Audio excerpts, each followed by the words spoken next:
Futebol de Verdade com António Tadeia.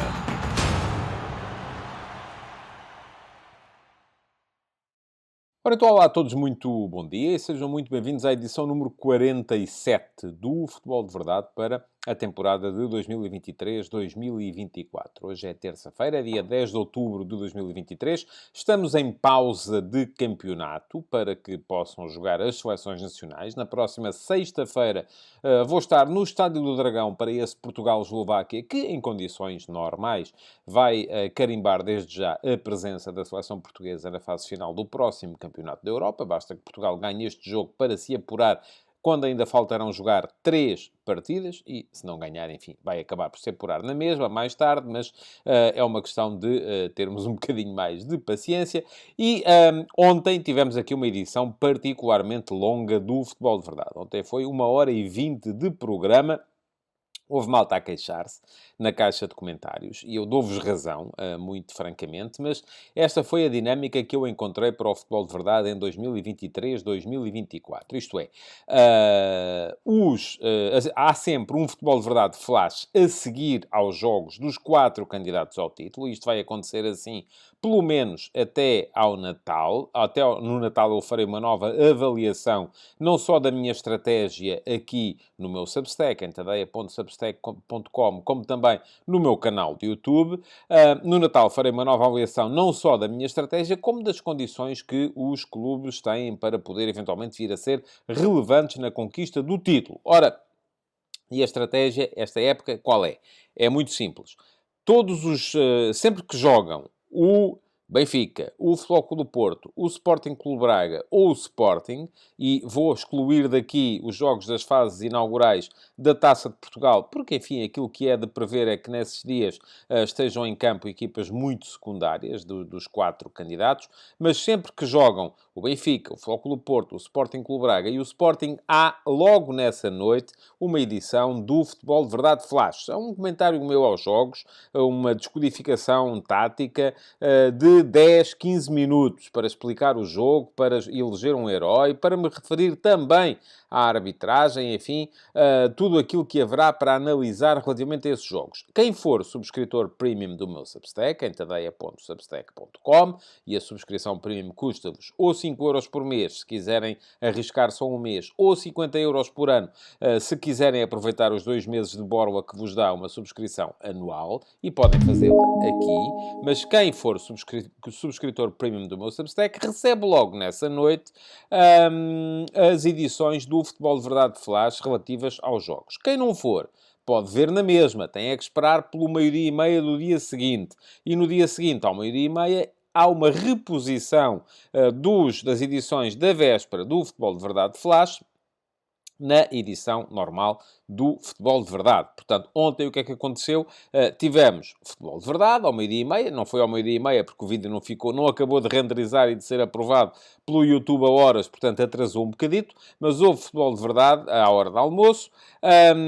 Começou com o Q&A, com a resposta às 2 perguntas que há todos os dias eu venho aqui responder a 2 perguntas vossas, uma que vem da caixa de comentários do meu canal de YouTube e outra que vem do meu servidor de Discord, ao qual acedem também os subscritores premium do meu Substack, em tadeia.substack.com, e no fim das 2 perguntas, aquilo que aconteceu foi que houve reposição das edições do fim de semana do Futebol de Verdade Flash. E como foram 4 jogos, 2 no sábado, 2 no domingo, só aí já estão a ver, está 1 hora de programa, 15 minutos cada edição do Futebol de Verdade Flash. Mais aquilo que foi o introito e a resposta às 2 perguntas, tivemos 1h20 de programa, mas foi tudo tempo útil, não houve cá queimas de tempo, não houve cá antijogo. Portanto, percebo perfeitamente que a malta olhe para o vídeo e diga assim, ia pá, 80 minutos, 1h20 de programa é demais, mas também vos digo que quem já tivesse visto o Futebol de Verdade Flash dos jogos, chegava aos 20 minutinhos de programa e estava despachado. Nem precisava de ver o resto, porque já estava visto. E também não vos peço que vejam 2 vezes os meus conteúdos. Não faz nenhum sentido. Hoje temos uma edição mais curta, e por isso com mais tempo para eu explicar aqui mais uma vez este pequeno introito relativo àquilo que é a minha atividade, não só no Substack, como aqui no meu canal de YouTube. E desde já vos convido a deixarem o vosso like no programa também, e a subscreverem o canal, e isso não vos custa dinheiro nenhum, é de borla, basta clicarem em cima do inscreve-te aqui e depois clicarem também em cima do sino para ativarem as notificações. E podem inscrever-se aqui também, neste link que eu vos estou a deixar. Portanto, fica tudo mais uma vez explicado. Houve mais uma vez uma pergunta na edição de ontem que eu gostava de responder, mas sinto que já vos macei tanto com isto em ocasiões anteriores, e depois vocês queixam-se também, e com razão, que eu estou sempre a falar das mesmas coisas, que tem que ver com o facto de a primeira página do Jornal da Bola ontem ter sido dedicada à épica vitória da Seleção Nacional de Rugby sobre as Ilhas Fiji, 24-23. Eu não pude ver o jogo em direto no domingo, porque estava a trabalhar, a ver o futebol, para vos fazer os futebols de verdade flash. Fui ver o jogo a seguir, portanto, para que vejam como vibrei também com a coisa. Mas talvez esta semana, ao longo da semana, porque vai ser uma semana mais tranquila, mais calma, sem competição até sexta-feira, talvez haja tempo para responder a essa pergunta e àquilo que o jornalismo faz no acompanhamento das atividades desportivas, das diferentes atividades desportivas e lá está aquilo que eu vos estou sempre a dizer, quais são as nossas responsabilidades enquanto jornalistas, enquanto criadores de conteúdos e quais são as vossas responsabilidades enquanto consumidores de jornalismo e consumidores de conteúdos cada vez mais virados para a vertente do entretenimento. Tinha muitas coisas para partilhar convosco, talvez amanhã, havendo tempo, talvez eu faça uma edição um bocadinho mais comprida e inclua depois uma espécie de post-scriptum ao futebol de verdade normal para voltar a falar sobre isso. Vamos a ver se há ou não essa possibilidade. Bom, feito este introito, vamos avançar para o Q&A de hoje. Há duas perguntas para responder, já sabem. Uma vem do meu canal de YouTube, da caixa de comentários. Eu não consigo respigar as perguntas que me deixam no live chat, portanto, basta que deixem essas perguntas na caixa de comentários, e hoje havia muitas e boas, é preciso que vos diga isso e que vos agradeça. E a outra que vem da chatroom Perguntas do Discord, que está no meu servidor de Discord, ao qual acedem os subscritores premium do meu Substack em tadeia.substack.com. Vamos então ao Q&A para hoje. Futebol de Verdade com António Tadeia.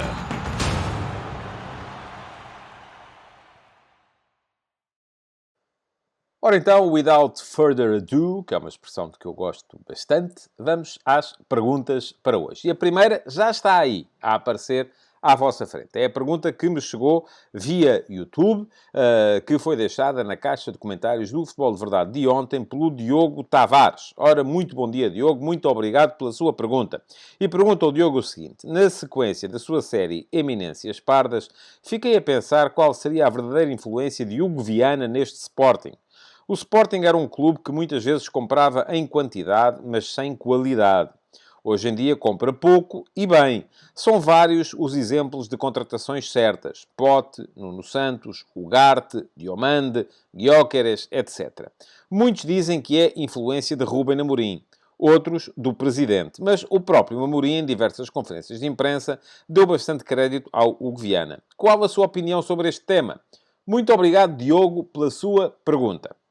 Até porque me permite chamar a atenção para um dos muitos conteúdos de que muito me orgulho, porque me dá muito gozo fazer e acho que vos ajuda a entender melhor aquilo que é o futebol moderno, que é precisamente a série Eminências Pardas, que é destinada a dar a conhecer os homens que são, na categoria de diretores desportivos dos diversos clubes, as maiores eminências pardas, portanto, os homens que mais sabem do tema, do mercado, da constituição de plantéis, e que são pardas precisamente porque aparecem muitas vezes nas costas ou na sombra de quem dá tantas vezes a cara. Esta figura, a figura que em Itália é conhecida como o uomo mercato, e em Itália não são tão pardos assim, são homens que fazem primeiras páginas de jornais com frequência, porque lá está, os italianos sempre deram muito mais importância ao mercado do que os outros europeus, mas estes homens estão então contadas as suas histórias nesta série Eminências Pardas, e deixo-vos aqui aqui também uma maneira de lá chegarem. Já lá estão 13 nomes. O primeiro foi Michael Edwards, que já não é o diretor desportivo do Liverpool Football Club, mas que na altura era, e que foi tido como um dos grandes segredos do sucesso da equipa de Jürgen Klopp, que na altura chegou ao título de campeão da Premier League.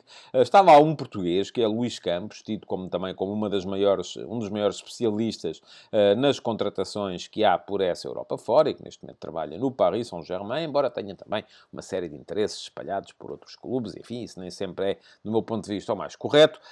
O último que saiu foi Cristiano Giuntoli, o italiano que esta época trocou o Napoli dos De Laurentiis pela Juventus, seu clube de coração, e que entrou na Juventus como homem mercato da Juve. Portanto, há ali alguma supremacia dos italianos, mas há lá muito mais gente. Há Damien Comolli, o francês, há o Marco Vermarzio, o Marcel Brands, neerlandeses. Enfim, há muita gente interessante para conhecer.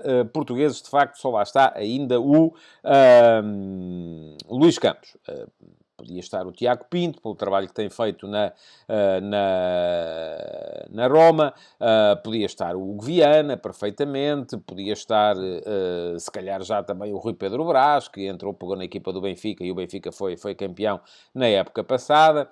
Agora, aquilo que eu acho que é muito importante nós entendermos em relação a isto é que não há milagreiros. Nenhum destes homens. Há os que trabalham melhor, há os que trabalham pior, mas ali ninguém faz milagres. Não há ninguém que tenha o segredo da contratação de qualidade. Há ali uma elevadíssima componente, muita gente que representa esta nova vertente, que é a vertente dos data-oriented, portanto, fazer contratações com base nos Big Data, nos dados estatísticos, no conhecimento das estatísticas e das métricas a que os jogadores estão associados. Mas muitas vezes é impossível de prever, por exemplo, como é que um jogador sai de uma liga e acaba por se adaptar a outra. Como é que era possível ao Sporting, a não ser através da visão, perceber que Diomande, que tinha com certeza bons dados, eu não os conheço na profundidade, na segunda liga, que chegava à primeira e se impunha assim de repente na equipa principal. Quer dizer, ali tem que haver muito olhómetro, tem que haver muita capacidade para ver o jogador e perceber,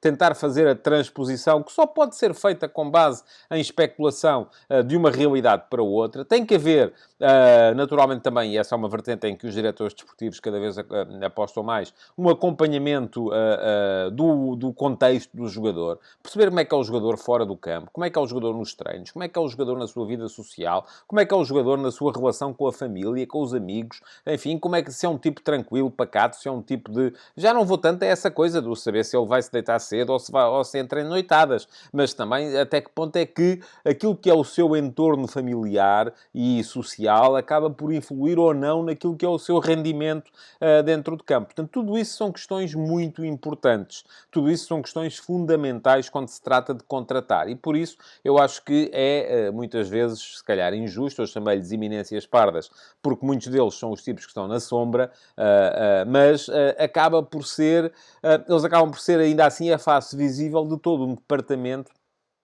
que é um departamento de scouting, que é um departamento de detecção e acompanhamento dos talentos, para se perceber, afinal de contas, porque é que vale a pena apostar neste e não vale a pena apostar naquele. Que se calhar até, enfim, há gente que já fez grandes asneiras e há gente que consegue fazer. Eu já não lhes chamo contratações de qualidade, como chamou, porque, repare, eu acho que é muito injusto virmos dizer que este clube apostava muito na quantidade, mas não tanto na qualidade. Se calhar os jogadores até tinham qualidade, só que pura e simplesmente não foram devidamente enquadrados quando chegaram. Pura e simplesmente, se calhar, por exemplo, nós somos capazes, e eu ainda hoje de manhã, nas conversas de bancada, as conversas, perdão, eu continuo a chamar-lhes conversas de bancada e não são. Chama-se Último Passo, neste momento. Ainda hoje de manhã, no Último Passo, eu escrevi sobre vários aspectos que podem ter muito a ver e podem servir para enquadrar este tema. Olha, vou deixar aqui o link para poderem ler o texto e dar lá um salto e perceber o que é que lá está. Escrevi, por exemplo, sobre Zé Pedro, o novo defesa central do Futebol Clube do Porto. O Zé Pedro foi formado no Vizela. É um jogador que foi dispensado pelo Vizela. Não chegou a ser sénior no Vizela. Depois chegou à equipa B e ao sub-23 do Sporting Clube Braga, depois de jogar no FAF. O Braga não ficou com ele seguiu a sua carreira. Veio, já com 23 anos, jogar para o Estrela da Amadora, que na altura estava no Campeonato de Portugal. Portanto, um campeonato muito abaixo daquilo que... E por acaso depois teve a felicidade de jogar, ainda ontem o Sérgio Conceição explicou isso, no Futebol Total, do Canal 11, teve a felicidade de jogar na mesma equipa que um dos filhos do Sérgio Conceição, que o viu, gostou e quis, pá, vamos lá levar o gajo para a equipa B, e o gajo foi para, e o Zé Pedro foi para a equipa B, e neste momento está a jogar como titular do Porto e a jogar bem. Mas não falei só sobre o Zé Pedro. Falei, por exemplo, sobre o Erling Haaland, que está neste momento, teve no último jogo contra o Arsenal, o primeiro 0,0 em XG, em índice de golos esperados, desde o inverno passado. Nem foi primavera, foi ainda no inverno passado. Num jogo com o Tottenham, teve agora contra o Arsenal um 0,0. Quer dizer que esteve completamente fora do jogo. É porquê? É porque não tem qualidade? Não, é porque o contexto não lhe permitiu deixar à vista as suas maiores competências. E escrevi também, um bocadinho a esse propósito, sobre o Gyökeres e Artur Cabral. Alguém é capaz de olhar para o Artur Cabral e dizer que é um jogador que não tem qualidade? Apesar de ele estar a fazer o início da época fraco que tem feito no Benfica. Não, o Artur Cabral marcou 17 golos pela Fiorentina no ano passado. Não é um mau jogador. Agora, o que é que acontece? Das duas, uma. Ou não está devidamente enquadrado, ou está enquadrado, e eu expliquei lá essas situações todas, ou está enquadrado num plantel em que se calhar foi contratado, mas não era o jogador cujas características mais convinham ao tipo de futebol que a equipa pratica, ou está a ser vítima de uma personalidade, se calhar não tão competitiva, e isto aqui, enfim, só me posso deitar a adivinhar, não posso saber de ciência certa, mas uma personalidade não tão competitiva e que face à muita concorrência que tem, se calhar se retrai um bocadinho, enfim, pode acontecer, já aconteceu noutros casos no passado, ou então tem muito que ver também com o facto da contratação não ter sido feita precisamente para encaixar, que nem uma luva, no jogar que era pretendido pelo treinador. E isto para vos voltar então à história Hugo Viana no Sporting. Eu tenho mais dificuldades em acreditar que o mérito não seja, em muito grande parte, de Ruben Amorim para o acerto em quase todas as contratações que foram feitas pelo Sporting nos últimos tempos. Porquê? Porque antes de chegar Ruben Amorim, o Sporting também falhou muitas contratações. E algumas delas, vamos lá ver, não era por uma questão de falta de qualidade. Nós vemos, por exemplo, o Fernando, o extremo esquerdo que esteve no Sporting brasileiro, que veio do Shakhtar Donetsk na altura, chegou-se à conclusão que afinal ele chegou cá, nem jogou praticamente, mas depois de repente saiu do Sporting e voltou a ser um jogador de grande qualidade para onde foi. Havia casos em que as apostas não eram devidamente enquadradas, ou não eram exatamente aquilo que o treinador queria, e aqui, meus amigos, quem tem que definir o jogar de uma equipa é o treinador. Portanto, para mim o que faz sentido é as contratações serem feitas de acordo com aquilo que o treinador tem para... Ele diz, eu quero um jogador que faça isto, isto, isto e isto. Não é só, olha, eu quero um avançado. Vem daí um avançado. Depois vem um avançado. O avançado pode vir com N características diferentes. E se as características que o treinador quer para o jogar da sua equipa, que ele trabalhou na sua equipa, não são as mesmas que esse avançado chega e traz, então há meio caminho andado para a coisa não resultar. Por isso eu acho que, enfim... obviamente há muito mérito neste acerto da definição de política feita pelo Sporting, e aí o primeiro responsável será o Frederico Varandas. Porquê? Porque o Sporting definiu uma política, por um lado, de escassez, que muita gente também diz que o Sporting não ganha mais porque não tem um plantel suficientemente profundo. Mas a questão é que depois também, se os jogadores tiverem... Se houver aquela questão, o jogador chega, vê que há muita concorrência e, enfim, desiste e perde rendimento. No Sporting isso não acontece porque nunca há muita concorrência. Geralmente aquilo que há é uma, duas opções e a terceira opção é um miúdo. Para lhe dar também espaço ao miúdo para crescer e para aparecer. Portanto, há essa questão, que pode ser vista como um problema para o clube, para a equipa, mas que muitas vezes acaba por permitir que os jogadores não se escondam atrás do excesso de concorrência. Portanto, essa definição de política de escassez que também obriga a que seja aprimorada a aposta. Isto é, que quando se quer um jogador, o Ruben Amorim sabia exatamente o que é que queria no Gyökeres.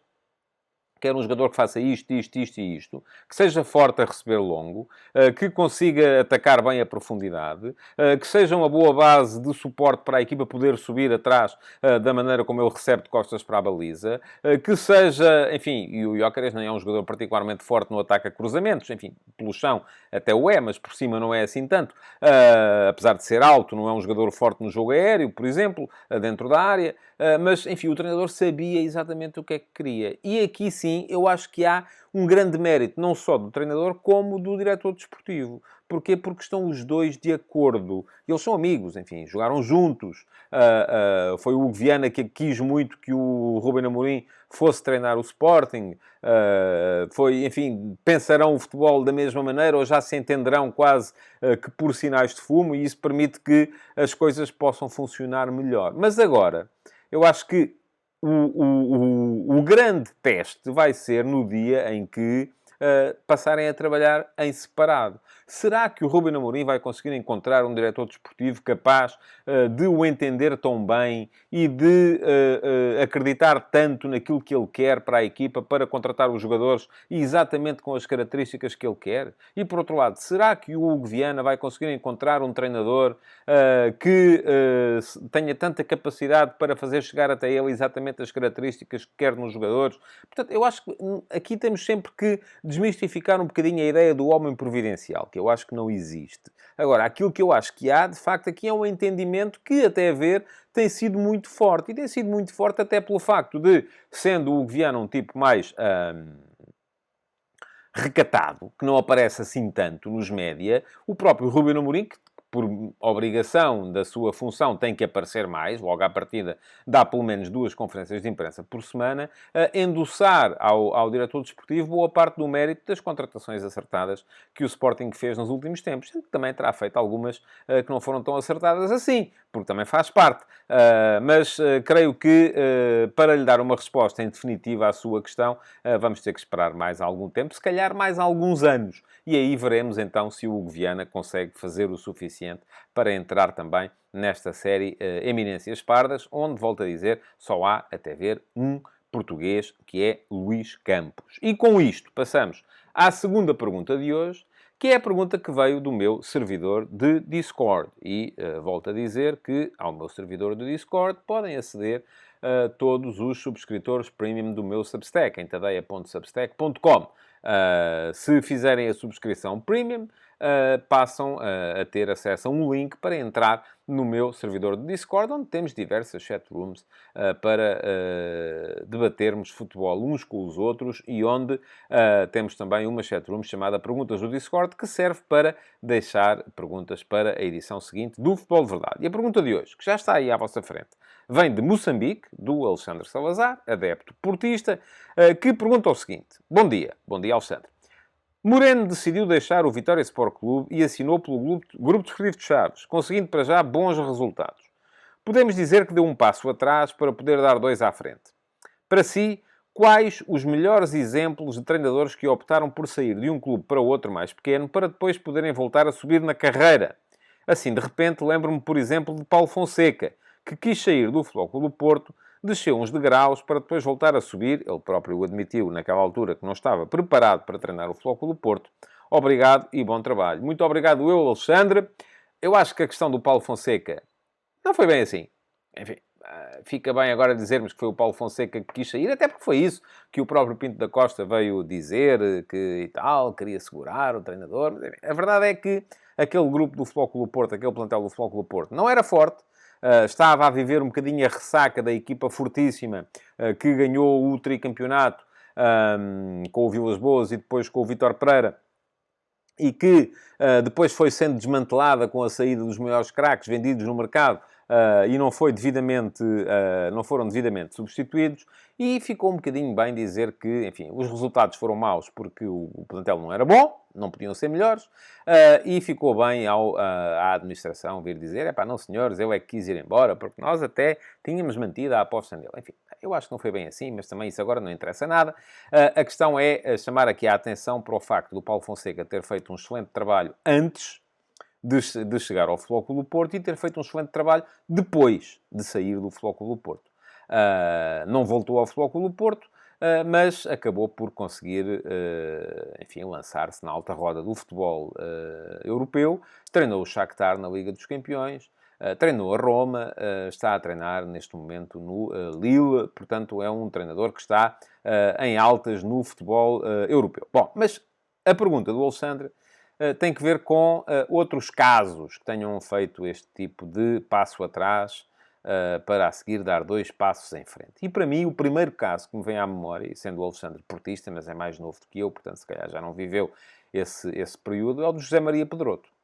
José Maria Pedroto, que, enquanto futebolista, jogou no Lusitano de Vila Real de Santo António, no Belenenses, e depois no Futebol Clube do Porto, depois enverdou pela carreira de treinador, foi treinador de campo, vamos chamar-lhe assim, porque não era o selecionador, da equipa nacional de sub-18, que foi campeão da Europa no início da década de 60. Depois disso, trabalhou na Académica, trabalhou no Leixões, trabalhou no Varzim, até que em 1966 chegou, já era um dos treinadores da moda do futebol português, chegou ao Futebol Clube do Porto. E quando ele chega ao Futebol Clube do Porto, entra num Futebol Clube do Porto que estava um bocadinho em convulsão. Porque já não era campeão desde 59, já não ganhava a Taça de Portugal desde 58. Estamos a falar ainda assim de um jejum que eram só 7 anos, mas que já... enfim, estamos a falar também de um período em que o Porto, na década de 50, tinha sido muito dividida, em que foram títulos para os 3 grandes, quase em termos de distribuição igual por todos. Pedroto chegou ao Porto, montou uma equipa jovem, veio-se a perceber depois que era cedo demais para ele, conseguiu ganhar a Taça de Portugal em 68, portanto 9 anos depois do último título. O Porto esteve 9 anos sem ganhar nada e com Pedroto ganhou a Taça de Portugal. E em 68, 69 estava prestes a atacar a hegemonia do Benfica. E estamos a falar do Benfica dos anos 60, que é um Benfica que era à base da Seleção Nacional, um Benfica que estava permanentemente em finais da Taça dos Campeões Europeus, ganhou 2, perdeu mais 3, tanto quanto 3 ou 4 nessa década. E isto significa que não era fácil atacar a hegemonia daquele Benfica. No entanto, Pedroto conseguiu fazê-lo e no final da temporada de 68-69 estava ali a discutir o título com o Benfica. Estavam separados, enfim, a pontuação era muito próxima entre as duas equipas. Foi aí que Pedroto, que era um tipo estudioso e era um tipo moderno, para a sua altura, resolveu fazer uma coisa que era estágio. Queria fazer estágio com os jogadores, que era uma coisa que não era habitual no futebol português nessa altura. Ora, contra Pedroto levantaram-se imediatamente uma série dos jogadores mais consagrados e mais veteranos do plantel, que diziam que não lhes dava jeito, porque a família é isto, porque tinham que atender aos negócios, todos eles tinham, ou lojas, ou cafés, ou restaurantes, ou fábrica, enfim, eram donos de outro tipo de negócios aos quais tinham que atender e, portanto, não lhes dava jeito nenhum ir para estágio. E recusaram-se. Pedroto não esteve com meias medidas e suspendeu esses jogadores e atacou as últimas jornadas do campeonato sem os consagrados. E, aliás, até há uma história que tem muita piada, que foi o jogo a seguir foi um jogo no Barreiro contra a CUF, que o Pedroto atacou com uma série de jogadores novos e é a estreia na primeira divisão e na equipa principal do Futebol Clube do Porto de um lateral esquerdo chamado Leopoldo, que eu depois me lembro de ver jogar só no Varzim, e o Leopoldo que se estreou nesse dia foi capitão de equipa. Porquê? Porque Pedroto queria dar uma mensagem para a direção do clube, queria dar uma mensagem para os adeptos a dizer isto é uma nova ordem, meus amigos. Ora, o Porto ainda ganhou esse jogo, na CUF, 1-0, mas depois perdeu e empatou os 2 jogos que se seguiam, que eram em casa, contra adversários mais fracos, que foram a Académica e o União de Tomar. E o Futebol Clube do Porto acabou por perder esse campeonato. Pedroto foi despedido antes do final da temporada, ficou o António Moraes, já na altura era o seu adjunto, à frente da equipa, e Pedroto acabou por ser afastado do Futebol Clube do Porto. Aliás, foi afastado mesmo para ele voltar depois em 1976. Foi preciso o Carme a Trindade, tal como depois para novo regresso mais tarde. Enfim, a história de Pedroto é um bocadinho a história de entradas e saídas do Futebol Clube do Porto. Ora, perante este cenário, o que Pedroto fez foi, deu um passo atrás. Foi para o Vitória Futebol Clube e transformou o Vitória Futebol Clube, em Setúbal, numa das equipas sensação das competições europeias nas épocas que se seguiram. O Vitória andava sempre, chegou a eliminar equipas fortíssimas. O Spartak Moscovo, o Liverpool, a Fiorentina. Portanto, era uma equipa que andava na Europa e que chegava sempre, pelo menos, aos quartos de final das competições europeias. E ainda hoje houve um ano em que fez segundo lugar no campeonato, atrás do Benfica, o que na altura não era muito normal. E andou a discutir o título quase até à ponta final, à altura em que Pedroto também se revoltou contra a chamada lei da rolha que havia dentro do clube, em que os jogadores nem sequer podiam ir à praia sem dar... Enfim, estas histórias são maravilhosas. Eu começo aqui a falar destas histórias, fico aqui até depois da manhã a contar histórias do futebol nacional. Mas, na altura, Pedroto saiu em conflito com a direção do Vitória também, porque os jogadores não podiam falar aos jornalistas, não podiam ir à praia, não podiam casar, enfim, não podiam fazer nada sem que o clube os autorizasse. E Pedroto revoltou-se contra isso, saiu do clube em 1972, creio que é 72, o Vitória, que estava a discutir o título com o Benfica, acabou por acabar na mesma o campeonato em segundo lugar, mas não pôde ser campeão. Pedroto, então, pegou no Boa Vista e transformou o Boa Vista no primeiro Boa Vistão de que há memória, que foi o Boa Vista que ganhou duas taças de Portugal, em 75 e em 76, e que fez também segundo lugar num campeonato atrás do Benfica, que na altura era absolutamente hegemónico no futebol nacional. Aliás, entre 1963 e 1978, o Benfica, foram 15 anos, o Benfica ganhou sempre 3 campeonatos, sendo que o quarto era geralmente ganho pelo Sporting. Era sempre 3 do Benfica, 1 do Sporting. 3 do Benfica, 1 do Sporting. 3 do Benfica, 1 do Sporting. Por aí afora. Ora, em 76, Pedroto voltou ao Porto. Portanto, deu o passo atrás para poder voltar a dar passos em frente. Enfim, não foi mais longe do que o Porto. Aliás, voltaria a sair do Porto em 1980, mas a verdade é que quando voltou ao Porto, voltou com Pinto da Costa para ganhar uma Taça de Portugal. A primeira coisa que ganhou no Porto foi uma Taça de Portugal, e para ser depois campeão nacional em 78 e 79. O Porto esteve 19 anos sem ser campeão nacional. Tinha sido campeão em 59 com Pedroto, voltou a ser, com Pedroto ainda como jogador, voltou a ser em 78 com Pedroto já como treinador. Mas o caso de Pedroto não é o único, há mais casos. Olha, o José Mourinho, por exemplo, que teve a possibilidade de começar a carreira de treinador pelo Benfica,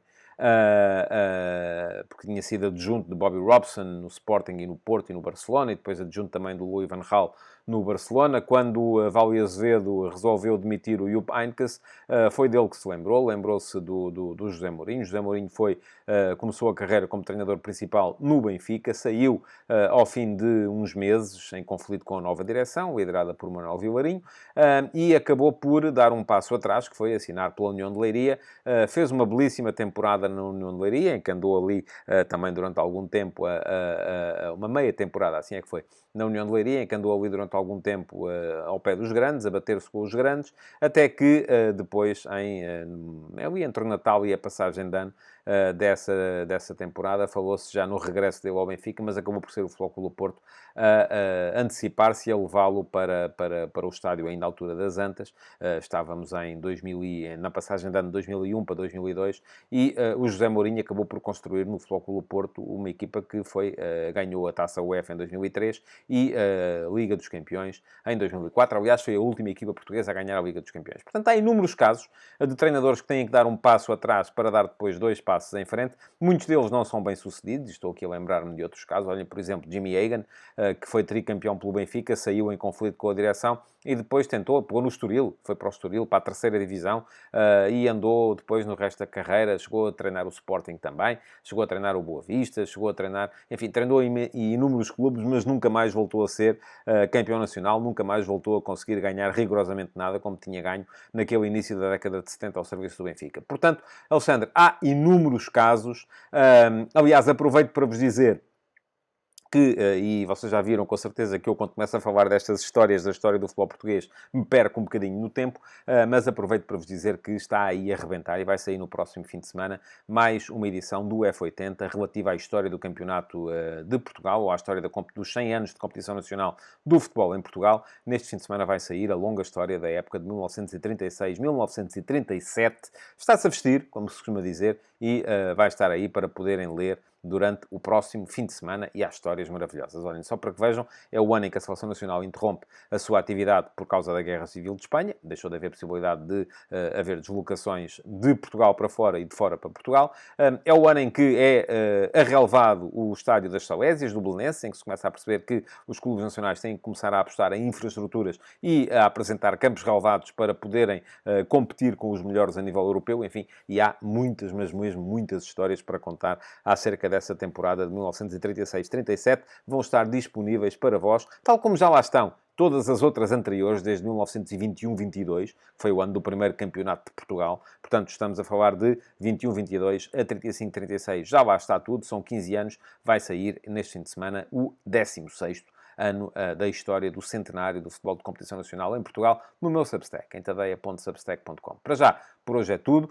Peço-vos mais uma vez para deixarem o vosso like na emissão, para deixarem perguntas na caixa de comentários, que podem vir a ser respondidas ou não na edição de amanhã do Futebol de Verdade, e para voltarem amanhã, 12h30, aqui, outra vez, no mesmo local. Futebol de Verdade, de segunda a sexta-feira, às 12h30.